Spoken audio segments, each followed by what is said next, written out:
Welcome back to the channel. My name is Steven. I'm a pharmacist and I own 52 units of real estate. So I had a great question asking what's my motivation for doing real estate when there's a lot of overhead work, right? And real estate, as I mentioned in my journey, I'm pretty transparent. It's a lot of work. It's a lot of hours. I'm working full time and I'm probably doing part-time, sometimes full-time hours of real estate on the side. When I was managing my 90 unit portfolio, that was mostly value add. Right? So what's my motivation?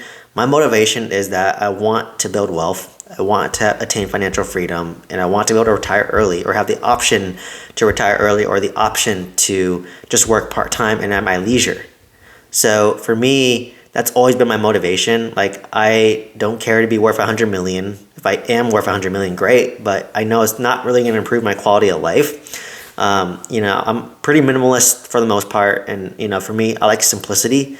And I'm more lifestyle oriented, despite what people think. Like my motivation for buying real estate, building my $6 million net worth at 34, which is, pretty impressive milestones for someone my age, someone working full time, without any help from family.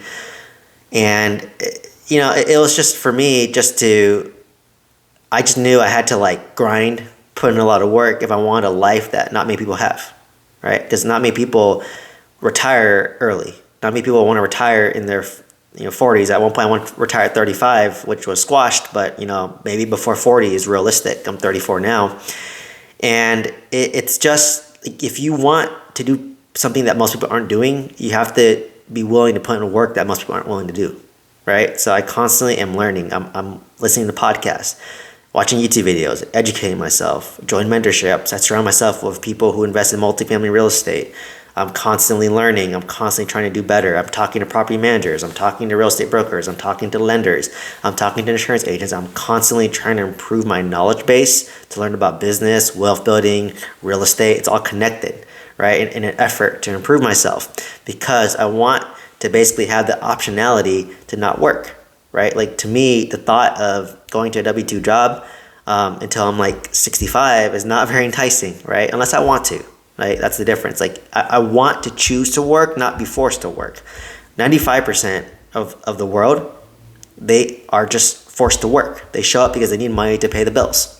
And they just retire at 65, get their 401k, hopefully they save money and then they retire. But for me, I don't want that. I want to have the option, if I have kids, if I have a family, to be able to work part-time, to step away from work or to pick up contract work or to work on something that I'm truly passionate about, right? Because for me, once money's out of the picture, right? Like for me, I could sell some real estate, pay off this primary residence, wipe out my $5,500 a month in mortgage and just pay my $2,000 a month property tax, HOA, insurance, utilities and all that, which isn't bad relatively speaking for California, and basically still have a bunch of money that I could sit on and just at that point I don't have to work, right? I can work what I'm passionate about. Like I'm passionate about teaching people. When I have kids eventually, I want to be with my kids. I want to go to their baseball games, be around them, be involved in their activities.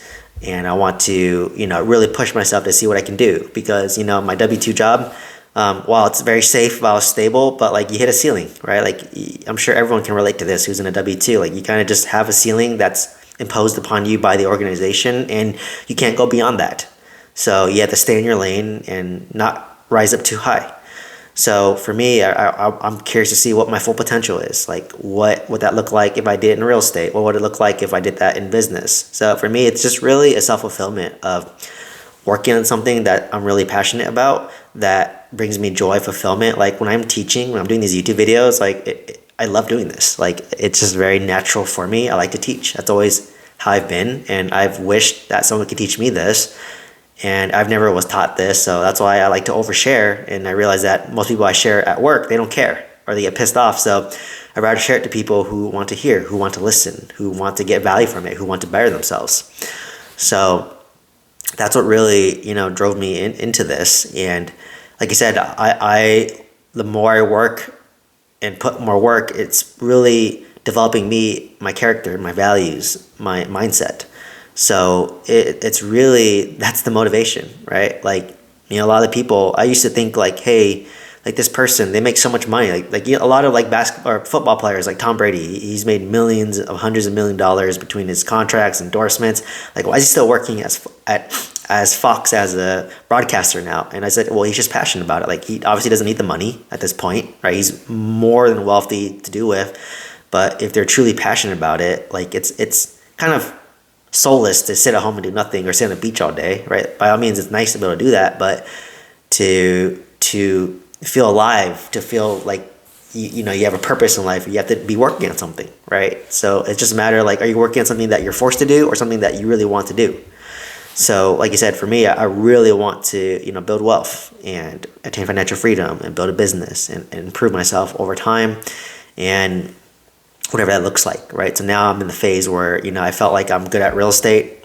I've done my W-2, I've done real estate. Now I want to try to build a business, right? And build a coaching business, a mentorship business, build up my personal brand on YouTube, like over time, organically, slowly, right? And just sharing what I've learned. Like I all these videos are unscripted. Like I don't script, I don't research. I just see a question, usually from you guys on the comments, and I just go on a rant talking about it, and that's really it. And I love doing this. I've always done this my whole life. So to me, it's just very natural. It's probably my calling, to be honest. So that's really my motivation to, push myself to, go through the grind. It's not easy, right? Like, it's not easy buying real estate. Like, you're not guaranteed anything. Like, you waste a lot of time, a lot of money, a lot of effort. You're not even guaranteed to win money. You're going to get cheated on. You're going to get sued. People are going to steal from you. Someone's going to trash your property. Insurance, the tenants are complaining at you, you're going to evict them.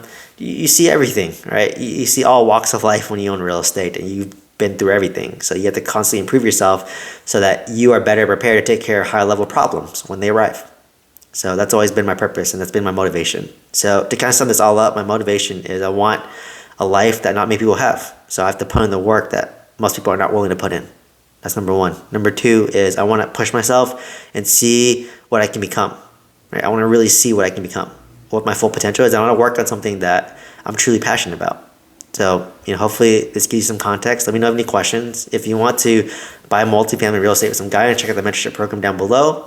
If you want to join my school community of multifamily investors, link down below as well. Otherwise, please like, comment, subscribe, and share this video, and hope to see you in the next one. Thank you so much.